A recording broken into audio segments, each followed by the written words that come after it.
In the annals of history, few places have garnered as much infamy as CECOT, a prison that stands as a testament to human cruelty and the darker sides of governance.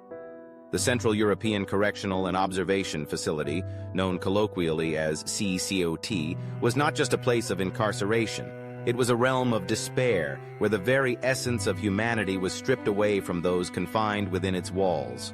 Its reputation as one of the most brutal prisons ever constructed is not merely a product of exaggerated tales, but a reflection of the grim realities faced by its inmates. Established in the early 20th century, CECOT was designed under the guise of reform and rehabilitation. However, it quickly devolved into a nightmarish institution, where punishment overshadowed any pretense of correction. The prison was notorious for its overcrowded cells, where inmates were crammed into spaces so small that movement was nearly impossible.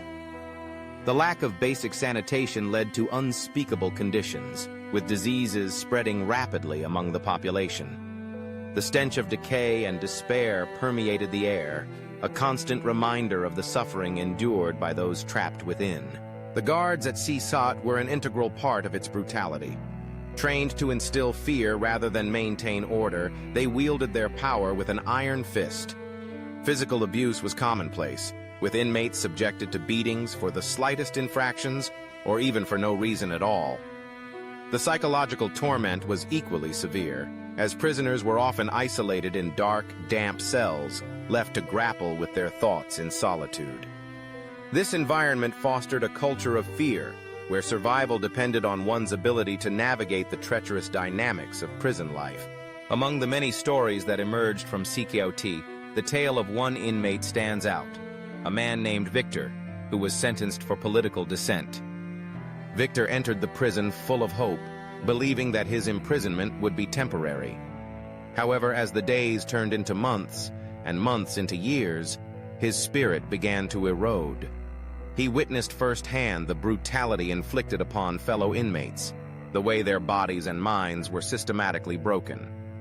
Victor became a silent observer of the prison's horrors, finding solace in small acts of defiance, whether it was sharing whispered stories of the outside world or forming bonds with others who shared his plight. The prison's infamous reputation attracted attention beyond its walls. Human rights organizations and journalists sought to expose the conditions within CECOT, but their efforts were often met with resistance. The government, eager to maintain the facade of a functioning penal system, dismissed allegations of abuse as mere fabrications. Yet the truth was undeniable.